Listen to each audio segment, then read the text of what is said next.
Olá pessoal, eu sou Davi Marques e essa é a aula 3 de probabilidade. Hoje o assunto é probabilidade condicional. Esse é o assunto mais difícil de probabilidade, mas também não é nenhum bicho-papão. A gente vai ver aqui como funciona e você vai entender perfeitamente. Bom, olha só, o que é probabilidade condicional? O próprio nome já ajuda a dizer, hein? Tem uma condição. Vamos ver como é que funciona isso. Olha só, em alguns casos, quando a gente está calculando probabilidade, nem todo o espaço amostral inicial pode fazer parte do resultado de um evento. Então, olha só, o espaço amostral então, está sendo reduzido. Então, parte do espaço amostral não pode acontecer. Então, na verdade, o espaço amostral é menor do que é inicialmente. Ok? Bom, por causa dessa condição, dizemos que o cálculo da probabilidade é condicional, porque há uma condição de redução do espaço amostral. O evento favorável ele pode reduzir ou não, mas a gente vai preocupar principalmente aqui com o espaço amostral.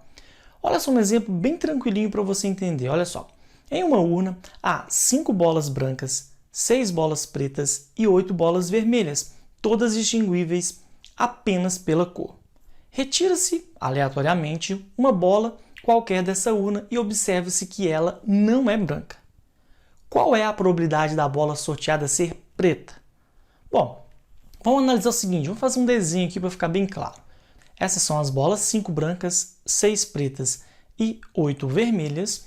O espaço amostral inicialmente seriam todas essas bolas, que tem uma quantidade total de 19.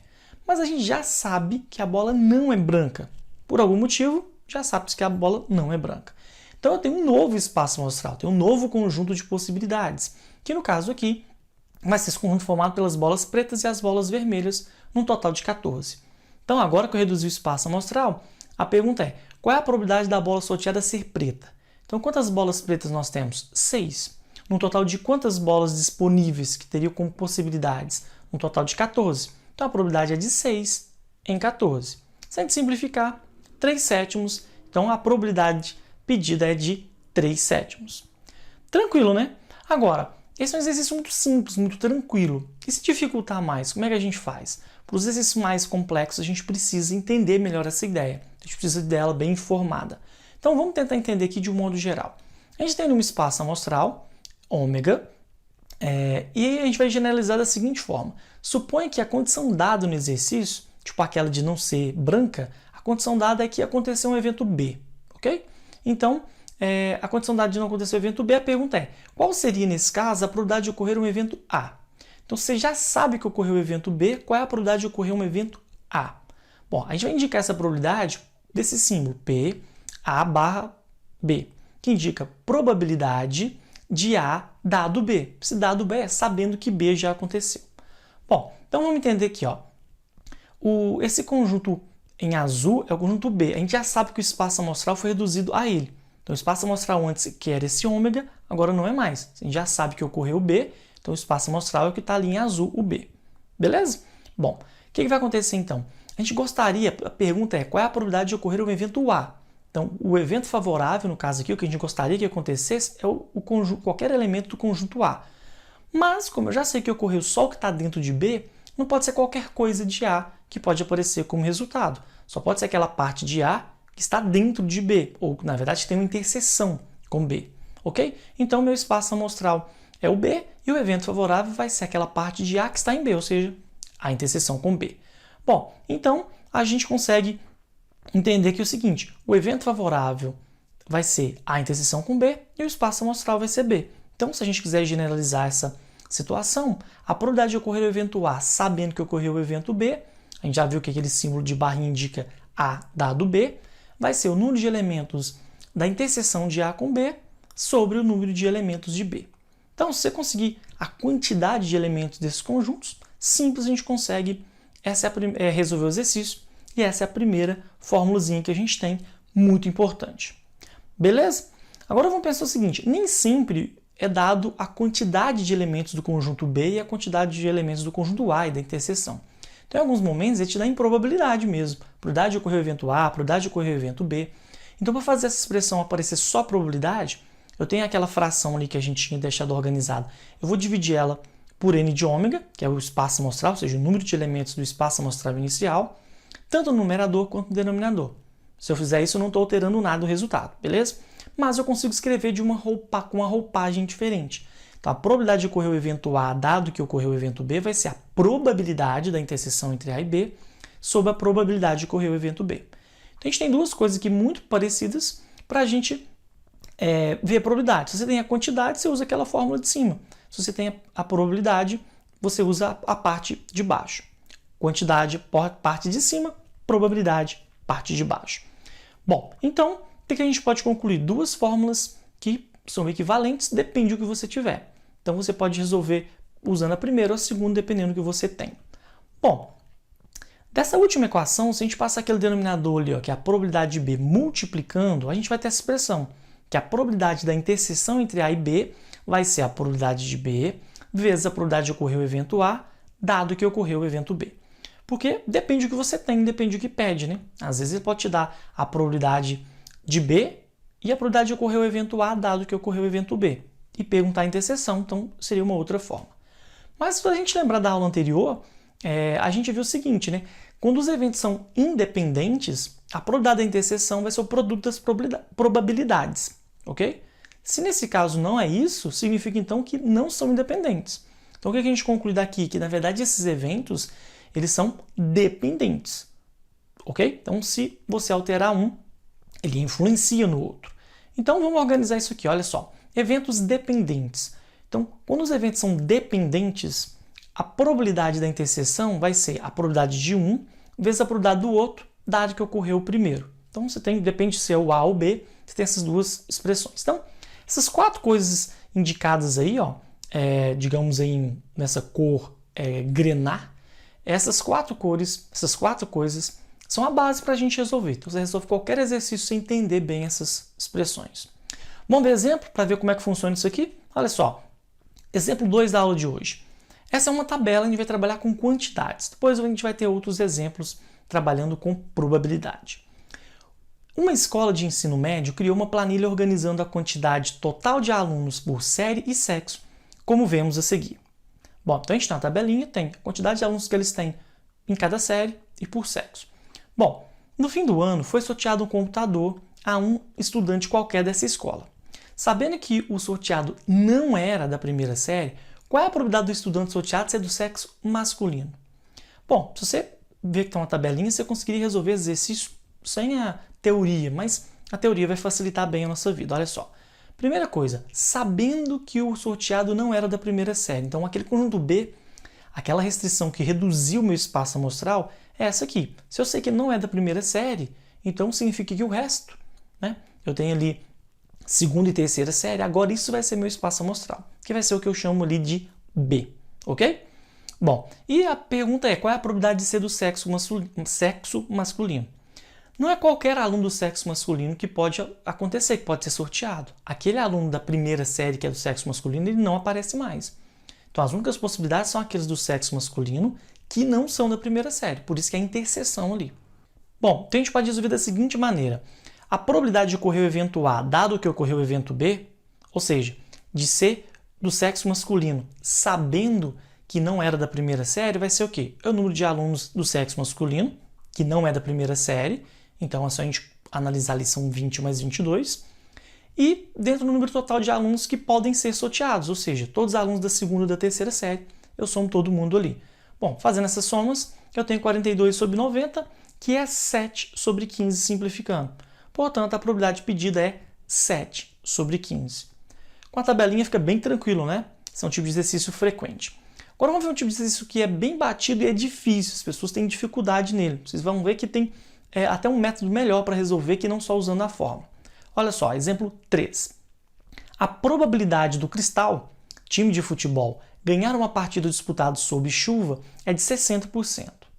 Sem chuva, a probabilidade de vitória desse time é de 70%.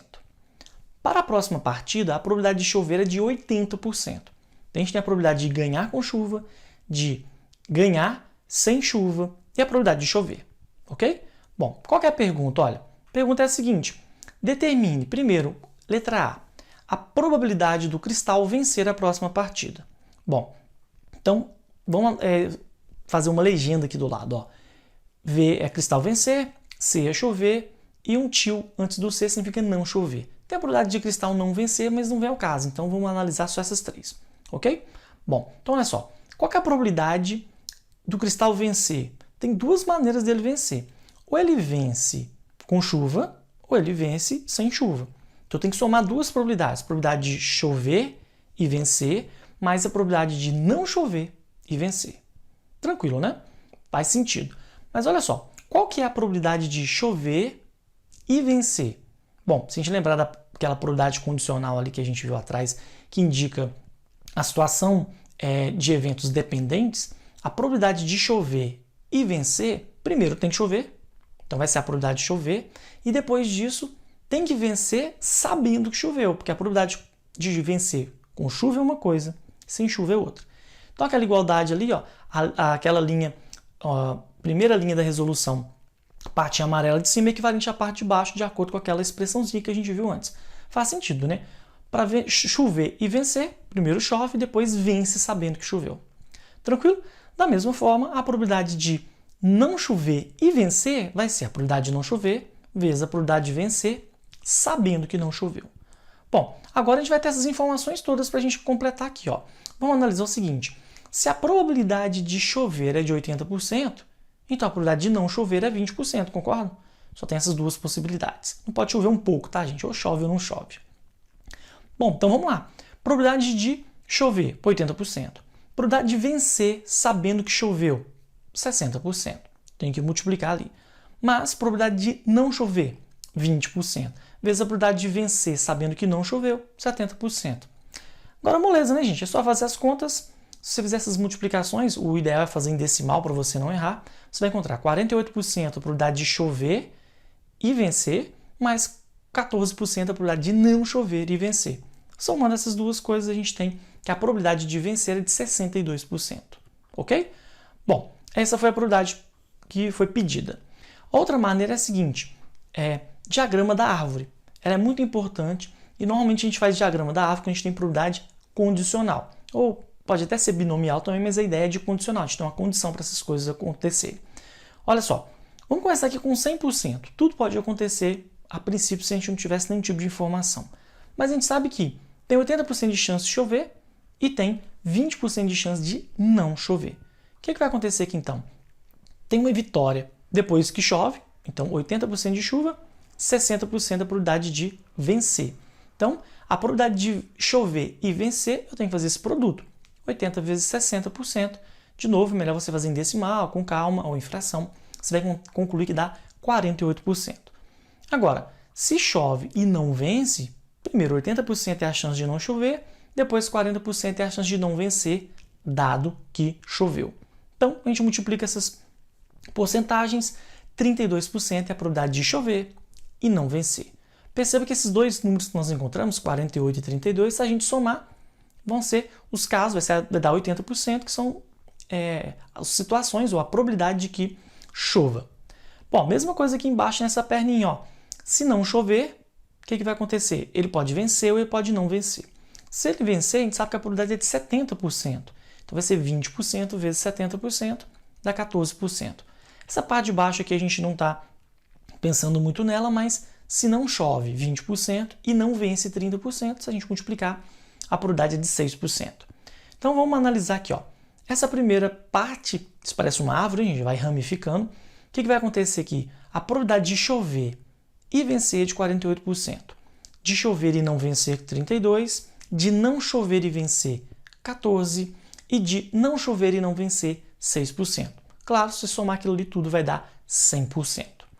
Bom, agora vamos pensar o seguinte. O que a gente está querendo saber? Não é a probabilidade de vencer? A primeira e a terceira ramificação ali, ó, elas indicam probabilidade de vitória. A primeira com chuva e a terceira sem chuva. Se a gente somar, a gente tem a probabilidade de vencer, que no caso aqui é 62%. Bom, né? Isso ajuda muito, gente. Diagrama de árvore é bem tranquilo, ajuda demais, você vai entendendo o que está acontecendo, mais do que essas expressões que a gente viu antes. Beleza? Bom, agora vamos ver a letra B desse exemplo. A probabilidade está pedindo aqui agora é de ter chovido sabendo que o cristal venceu a partida. Então agora é a informação posterior, né? Se você não acompanha a partida e tal, você vai concluir o seguinte. Tá, eu sei que o cristal venceu. Qual é a probabilidade de ter chovido? Será que choveu? não é 80%, porque você já tem uma informação. 80% são as condições normais. Quando você fala que o cristal venceu, a probabilidade de ter chovido ela pode aumentar ou diminuir. Vamos analisar o que acontece aqui. Ó. Qual que é a probabilidade de chover dado que venceu? Então, olha só, as cores ajudam você a entender que o que está no texto é o que a gente está organizando embaixo. Então, qual é a probabilidade de ter chovido sabendo que o cristal venceu? Então, a probabilidade de chuva dado que venceu vai ser a probabilidade de chover e vencer sobre a probabilidade de vencer. Bom, se você lembrar do item anterior, a gente já tem essas informações, né? Só voltei lá para pegar essas informações. Probabilidade de chover e vencer, 48%. Probabilidade de vencer, 62%. Então, só coloquei ali as informações na fração. Bom, o resto agora é só fazer as continhas, 24 em 31. Se a gente fizer aí uma conta, vai dar aproximadamente esse número, que em porcentagem dá 77,42% aproximadamente. Então, a probabilidade de ter chovido é de aproximadamente 77,42%. Bom, então é isso, 77,42%. A gente poderia resolver isso também pelo diagrama da árvore, né? Aquele mesmo diagrama que a gente construiu antes, basta a gente pegar as informações importantes aqui para a gente. Ó. O que importa para a gente? Chover e vencer, a probabilidade de 48%, e a probabilidade de vencer é de 62%. Se a gente colocar na fração, a gente só substitui os valores que a gente já tem, dá 48% em 62%. De novo, a gente vai fazer as mesmas contas de antes, a divisão, vamos encontrar um número decimal, passando para a porcentagem, dá esse número que é óbvio, o mesmo de antes, 77,42%. Tranquilo, né? Então é isso, gente. O último exemplo de hoje é o exemplo do Enem de 2019. Olha só como se você organizar fica bem tranquila a questão. É um enunciado longo, mas a questão não é difícil se você está treinado. Em determinado ano, os computadores da Receita Federal de um país identificaram como inconsistente 20% das declarações de imposto de renda que lhe foram encaminhadas. Uma declaração é classificada como inconsistente quando apresenta algum tipo de erro ou conflito nas informações prestadas. Essas declarações, consideradas inconsistentes, foram analisadas pelos auditores que constataram que 25% delas eram fraudulentas. Constatou-se ainda que, dentre as declarações que não apresentaram inconsistência, 6,25% eram fraudulentas. Qual é a probabilidade de, nesse ano, a declaração de um contribuinte ser considerada inconsistente, dado que ela é fraudulenta? Então, esse dado que é sempre um indício, né, gente, para a gente entender que, sabendo que, dado que a questão é de uma probabilidade condicional. Então, olha só, como é que a gente vai resolver? Primeiro, lembrar disso, o espaço amostral está sendo reduzido. E o que a gente quer é a probabilidade de ser inconsistente, dado que ela é fraudulenta. Então, vamos colocar esses símbolos aí. Ó. Inconsistente, vou chamar de I. Não inconsistente, você pode imaginar que seria consistente, né? É um tio antes do I. E fraudulenta é F. Então, olha só, o que está pedindo ali, na verdade, é o seguinte, ó, seja P de I barra F a probabilidade de declaração ser inconsistente, dado que ela é fraudulenta. Você já pegará a manha dessa notação, né? Bom, então vamos lá. O que vai acontecer, então? A probabilidade que a gente está querendo vai ser a probabilidade da interseção dela ser inconsistente e fraudulenta sobre a probabilidade dela ser fraudulenta. Então, a gente precisa calcular ali o valor que está no numerador e no denominador e depois acabou a questão. Olha só, há duas situações em que a declaração pode ser fraudulenta. Pode ser fraudulenta no caso de ser inconsistente e fraudulenta, eu vou chamar ali, né, de interseção com F, e não inconsistente e fraudulenta, que é óbvio, não I, interseção com F. Bom, então, como que a gente vai calcular a probabilidade de ser fraudulenta? Vai ser a soma dessas duas situações, a probabilidade de ser inconsistente e fraudulenta, mais a probabilidade de não ser inconsistente e ser fraudulenta. Bom, clareando mais um pouquinho aqui, isso que a gente precisa. Agora, de novo, como antes, como que eu calculo a probabilidade da interseção? Vai ser o produto ali daquelas probabilidades, que vai ser a probabilidade de ser inconsistente vezes a probabilidade de ser fraudulenta, sabendo que ela é inconsistente. Bom, e a mesma coisa para a outra parte, se for inconsistente, mesmo procedimento, mesmo raciocínio. Bom, jogando as informações que a gente tem no texto, olha só, 20% delas são inconsistentes. E dessas, 25% são fraudulentas. Então, eu concluo que 5% são inconsistentes e fraudulentas. Agora, se a gente for analisar a segunda parte, ali, a que está em verde, para ela não ser inconsistente e fraudulenta, bom, para ela não ser inconsistente é 80%. Porque lembra que para ser inconsistente é 20%, então para não ser inconsistente, 80%. E depois eu tenho a probabilidade de ser fraudulenta sabendo que ela não é inconsistente, 6,25%. Multiplico e eu consigo, por coincidência, também 5%. Então, o que vai acontecer aqui? Eu tenho essas informações, eu tenho tudo o que eu preciso. A probabilidade da interseção de cada caso e a probabilidade de ser fraudulenta, que é a soma dos dois casos ali em amarelo e verde. Bom, então vamos voltar para a expressão lá. Olha só, o que está em amarelo ali que eu estou querendo no numerador é 5% e o que está no denominador é 10%. Então, a probabilidade de ser inconsistente, dado que ela é fraudulenta, vai ser essa razão, 5% sobre 10%. Se a gente fizer as continhas agora, o que interessa, 5 sobre 10 ou 0,5. Portanto, a probabilidade pedida é de 0,5, ou então você pode marcar lá, né? Tem vários zeros para ficar tudo a mesma quantidade de casas decimais em todas as alternativas. Mas é isso, letra E, 0,5000. Beleza?